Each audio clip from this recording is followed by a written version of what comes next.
Dirlantas Polda Jatim bersama Satlantas Polres Probolinggo Kota menggelar olah TKP kecelakaan moge yang menewaskan 2 orang. Hasil dari pendalaman sementara, korban mengendarai moge dalam kecepatan tinggi dan moge tidak terdaftar di TNKB atau tanda nomor kendaraan bermotor.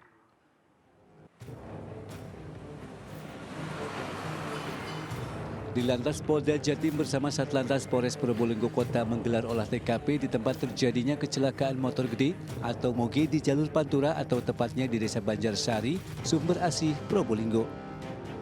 Hasil dari olah tempat kejadian perkara, korban diketahui pasutri bernama Abdul Aziz dan Ersya Kartika warga Surabaya. Hasil dari pengecekan nomor plat kendaraan yang melekat pada unit moge tersebut tidak terdaftar di TNKB atau tanda nomor kendaraan bermotor. Dan motor rangka serta nomor mesin tersebut tidak terdapat di RI atau regiden. Sementara dilihat dari jarak antara titik terjadi tabrakan hingga korban terjatuh sejauh 38 meter, diduga kendaraan tersebut dalam kecepatan tinggi. Kami juga telah melakukan pengecekan dari TNKB ataupun nomor kendaraan yang melekat pada kendaraan tersebut tidak terdaftar, termasuk juga hasil pengecekan terhadap nomor rangka dan nomor mesin juga tidak teridentifikasi, terregistrasi di RI. Hingga kini polisi terus melakukan pendalaman terkait kecelakaan rombongan moge yang menewaskan 2 orang tersebut.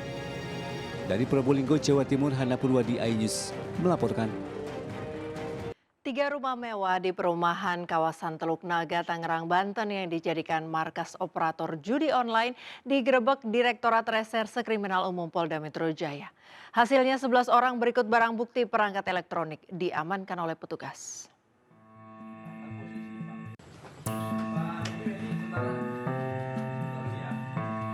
Pemberantasan judi online di Indonesia terus dilakukan Polda Metro Jaya.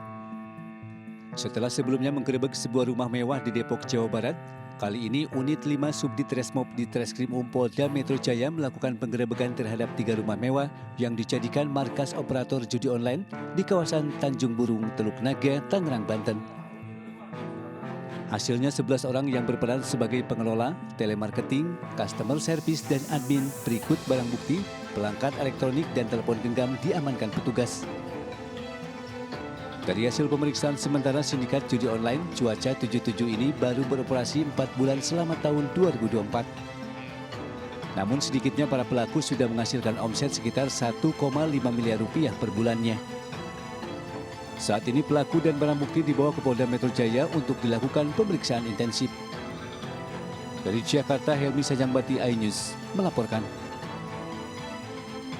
Seorang penumpang mobil pribadi di kota Medan menjadi sasaran jambret usai pulang dari luar kota. 2 unit handphone, ATM, dan uang di dalam dompet dibawa kabur.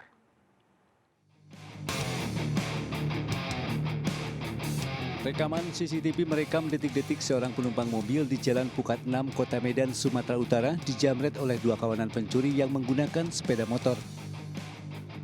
Awalnya korban yang menumpangi motor berwarna putih baru tiba di depan rumahnya selepas dari luar kota.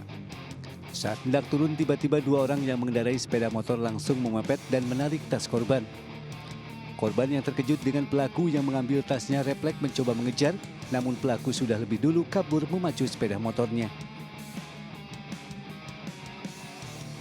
Atas kejadian itu, korban kehilangan 2 unit handphone, ATM, serta uang tunai yang ada di dalam dompet di tas tersebut. Jadi aku turun, pas baru mau selempangin, jambretnya udah ambil. Dia 2 orang, yang satu itu yang agak, dua muda, satu itu agak kecil yang di belakang. Yang ambil ini yang di jokinya. Ini pelakunya, iya Bang? betul, sepeda motor gak ada plat dia. Korban berharap polisi lebih mengintensifkan patroli di wilayah rawan aksi kejahatan. Dari Medan, Sumatera Utara, Ahmad Ridwan Nasution, iNews melaporkan. Pemirsa, tebing setinggi 40 meter kembali longsor hingga menutup sebagian badan jalan di Kabupaten Mamasa, Sulawesi Barat. Warga khawatir longsoran tersebut sangat dekat dengan permukiman dan nyaris menimpa sejumlah pengendara. Detik-detik terjadinya longsor terekam kamera amatir warga. Inilah detik-detik terjadinya longsor di Kelurahan Mamasa, Kabupaten Mamasa kemarin siang. Tebing setinggi 40 meter tiba-tiba longsor hingga menutupi sebagian badan jalan serta menimpa sebuah tiang listrik. Longsornya tebing sempat menimbulkan kepanikan saat terjadinya longsor sejumlah kendaraan sedang melintas. Dan untuk mengantisipasi kejadian yang tidak diinginkan, sejumlah petugas TNI Polri berjaga di lokasi. Sebuah alat berat dikerahkan untuk menyingkirkan material longsor. Meski tidak menimbulkan kerusakan, namun peristiwa ini membuat takut warga sekitar karena lokasi longsoran sangat dekat dengan permukiman warga. Kejadian longsor ini telah berkali-kali terjadi di musim penghujan.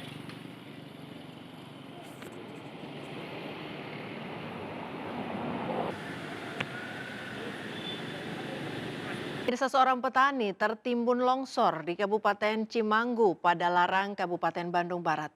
Pencarian terpaksa dihentikan Senin sore karena cuaca buruk dan petugas SAR gabungan terkendala medan yang ekstrim serta minimnya alat berat.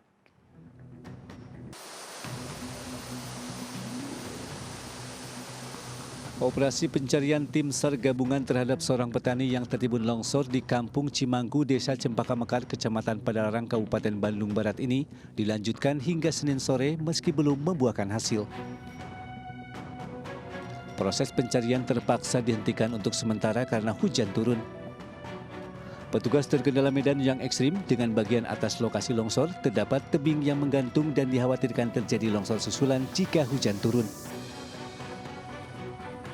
Fokus pencarian kita fokuskan di material-material longsoran, kemudian penyisiran sungai. Demikian. Nah, jika baik sesuai dengan prosedur pencarian, operasi pencarian pertolongan adalah maksimal 7 hari.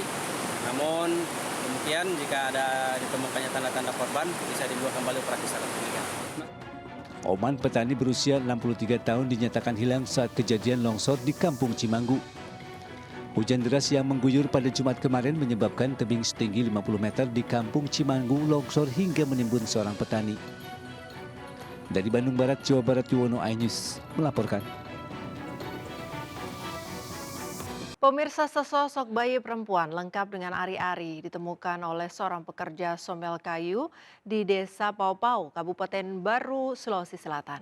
Sementara di Maros, warga menemukan bayi laki-laki dalam kondisi sehat meski dikerubungi semut di dalam kardus yang tergeletak di pinggir jalan.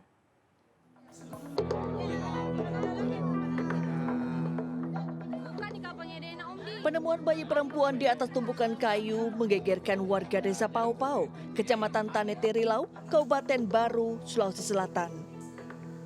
Saat ditemukan, kondisi bayi lengkap dengan ari-ari. Saksi mata mengatakan penemuan bayi berawal saat seorang pekerja somel kayu mendengar tangisan bayi. Warga kemudian menemukan bayi perempuan di dalam kardus di atas tumpukan kayu berikut sarung, baju, kaos, dus, dan kasa medis. Saya lihat ke belakang, lihat ada dos. Di situ ada anak-anak yang menangis. Saya bilang anak-anak, terus saya lari pergi Iya. Ambil Pak Di? Iya, lari saya pergi angkat. Terus pada saat ditemukan apa-apa yang ditemukan di dalam dos itu? Itu sih sarung 2 sama baju kaos 1. Iya. Polisi kini masih memburu pelaku yang tega membuang bayi. Sementara sang bayi dirawat di Puskesmas Pancana, Kabupaten Baru, Sulawesi Selatan. Bayi laki-laki ini langsung dibersihkan warga setelah sempat digerubungi semut saat ditemukan di sebuah kardus bekas yang tergeletak di pinggir jalan Poros Dusun Balapati, Kabupaten Maros, Sulawesi Selatan. Ditemukan tanpa pakaian, kulit bayi terlihat memerah dengan sejumlah bekas gigitan semut. Diduga si bayi sudah berumur beberapa hari lantaran tidak ditemukan adanya ari-ari. Keponakan bapaknya itu yang temukan, pergi ambil kantong sampah, terus kantong-kantongan untuk bikin itu kalau mau burung. Iya. Terus dia bilang itu katanya istrinya salat subuh dengar suara bayi, tapi dia bilang mana mungkin kau dengar, dia bilang tidak, dia sama di sampah cari kantongan, sampai di sana Pak dia buka dos. Saat ini bayi masih dirawat di rumah Ibu Syamsiah yang ingin mengadopsi bayi tersebut. Sementara polisi masih memburu kedua orang tua bayi yang tega membuang darah dagingnya sendiri yang diduga hanya untuk menutupi aib. Dari Kabupaten Baru dan Maros, Sulawesi Selatan, Udin Syarudin, Wahyu Ruslan, iNews melaporkan.